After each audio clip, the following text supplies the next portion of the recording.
चतुर खरगोश और शेर पंचतंत्र। किसी घने वन में एक बहुत बड़ा शेर रहता था। वो रोज शिकार पर निकलता और एक ही नहीं, दो नहीं, कई कई जानवरों का काम तमाम देता।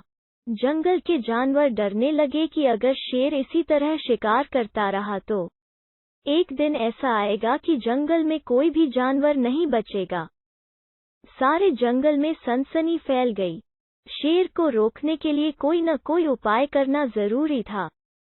एक दिन जंगल के सारे जानवर इकट्ठा हुए और इस प्रश्न पर विचार करने लगे। अंत में उन्होंने तय किया कि वे सब शेर के पास जाकर उनसे इस बारे में बात करें। दूसरे दिन जानवरों के एक दल शेर के पास पहुंचा। उनके अपनी ओर आते देख शेर घबरा गया और उसने गर्ज कर पूछा, क्या बात है, तुम सब यहाँ क्यों आ रहे हो? उद्धरण जानवर दल के नेता ने कहा, महाराज, हम आपके पास निवेदन करने आए हैं। आप राजा हैं और हम आपकी प्रजा। जब आप शिकार करने निकलते हैं तो बहुत जानवर मार डालते हैं, आप सबको खा भी नहीं पाते। इस तरह से हमारी संख्या कम होती जा रही है।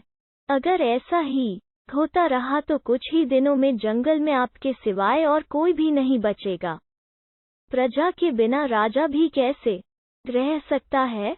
यदि हम सभी मर जाएंगे तो आप भी राजा नहीं रहेंगे। हम चाहते हैं कि आप सदा हमारे राजा बने रहें। आपसे हमारी विनती है कि आप अपने घर पर ही रहा करें। हर रोज स्वयं आपके खाने के लिए एक जानवर भेज दिया करेंगे। इस तरह से राजा और प्रजा दोनों ही चैन से रह सकेंगे। शेर को लगा कि जानवरों की बात में सच्चाई है। उसने पल भर सोचा, फिर बोला, अच्छी बात है, मैं तुम्हारे सुझाव को मान लेता हूँ। लेकिन याद रखना, अगर किसी भी दिन तुमने मेरे खाने के लिए पूरा भोजन नहीं भेजा तो मैं जितने जानवर चाहूंगा मार डालूंगा। जानवरों के पास तो और कोई चारा नहीं, इसलिए उन्होंने शेर की शर्त मान ली और अपने अपने घर चले गए। उस दिन से हर रोज शेर के खाने के लिए एक जानवर भेजा जाने लगा। इसके लिए जंगल में रहने वाले सब जानवरों में से एक एक जानवर बारी बारी से चुना जाता था। कुछ दिन बाद खरगोशों की बारी भी आ गई। शेर के भोजन के लिए एक नन्हे से खरगोश को चुना गया। वो खरगोश जितना छोटा था उतना ही चतुर भी था। उसने सोचा, बेकार में शेर के हाथों मरना मूर्खता है। अपनी जान बचाने का कोई न कोई उपाय अवश्य करना चाहिए, और हो सके तो कोई ऐसी तरकीब ढूंढनी चाहिए जिससे सभी को इस मुसीबत से सदा के लिए छुटकारा मिल जाए। आखिर उसने एक तरकीब सोच ही निकाली। खरगोश धीरे धीरे आराम से शेर के घर की ओर चल पड़ा। जब वो शेर के पास पहुंचा तो बहुत देर हो चुकी थी। भूख के मारे शेर का बुरा हाल हो रहा था।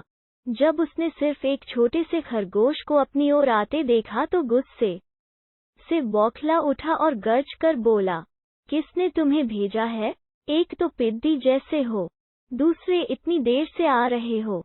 जिन बेवकूफों ने तुम्हें भेजा है मैं उन सबको ठीक करूंगा। एक एक का काम तमाम न किया तो मेरा नाम भी शेर नहीं।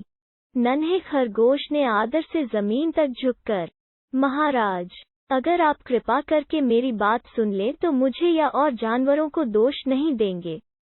वे तो जानते थे कि एक छोटा सा खरगोश आपके भोजन के लिए पूरा नहीं पड़ेगा, इसलिए उन्होंने 6 खरगोश भेजे थे। लेकिन रास्ते में हमें एक और शेर मिल गया। उसने 5 खरगोशों को मार कर खा लिया। यह सुनते ही शेर दहाड़ कर बोला, क्या कहा? दूसरा शेर? कौन है वो? तुमने उसे कहाँ देखा? उद्धरण महाराज, वो तो बहुत ही बड़ा शेर है।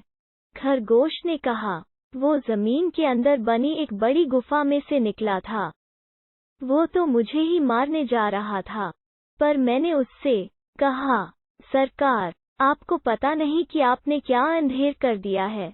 हम सब अपने महाराज के भोजन के लिए जा रहे थे, लेकिन आपने उनका सारा खाना खा लिया है।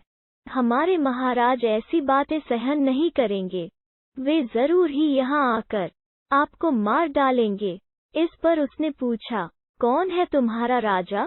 मैंने जवाब दिया, हमारा राजा जंगल का सबसे बड़ा शेर है। महाराज, मेरे ऐसा कहते ही वो गुस्से से लाल पीला होकर बोला, बेवकूफ, इस जंगल का राजा सिर्फ मैं हूँ। यहाँ सब जानवर मेरी प्रजा हैं। मैं उनके साथ जैसा चाहूँ वैसा कर सकता हूँ। जिस मूर्ख को तुम अपना राजा कहते हो, उस चोर को मेरे सामने हाजिर करो। मैं उसे बताऊंगा कि असली राजा कौन है। महाराज, इतना कहकर उस शेर ने आपको लिवाने के लिए मुझे यहाँ भेज दिया। खरगोश की बात सुनकर शेर को बड़ा गुस्सा आया और वो बार बार गरजने लगा। उसकी भयानक गरज से सारा जंगल दहलने लगा। मुझे फौरन उस मूर्ख का पता बताओ, शेर ने दहाड़कर कहा। जब तक मैं उसे जान से न मार दूंगा मुझे चैन नहीं मिलेगा।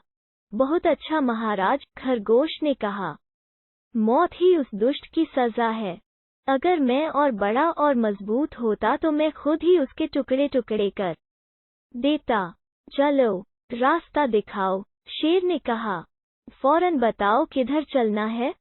उद्धरण उद्धरण, इधर आइए महाराज, इधर। खरगोश रास्ता दिखाते हुआ शेर को एक कुएं के पास ले गया और बोला, महाराज, वो दुष्ट शेर जमीन के नीचे किले में रहता है। जरा सावधान रहिएगा। किले में छुपा दुश्मन खतरनाक होता है।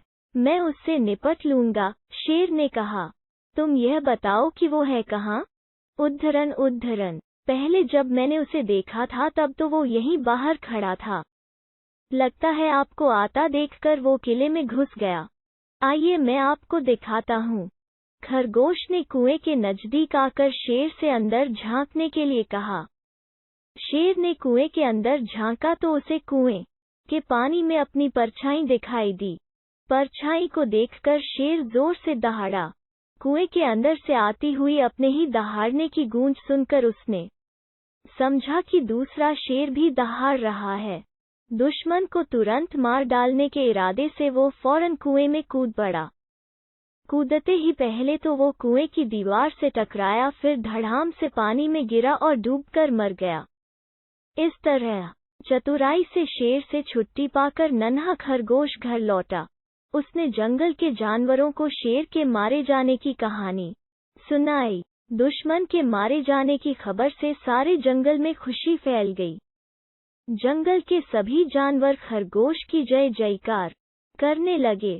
सीख, घोर संकट की परिस्थितियों में भी हमें सूझबूझ और चतुराई से काम लेना चाहिए और आखिरी दम तक प्रयास करना चाहिए। सूझबूझ और चतुराई से काम लेकर हम भयंकर संकट से उबर सकते हैं और बड़े से बड़े शक्तिशाली शत्रु को भी पराजित कर सकते हैं।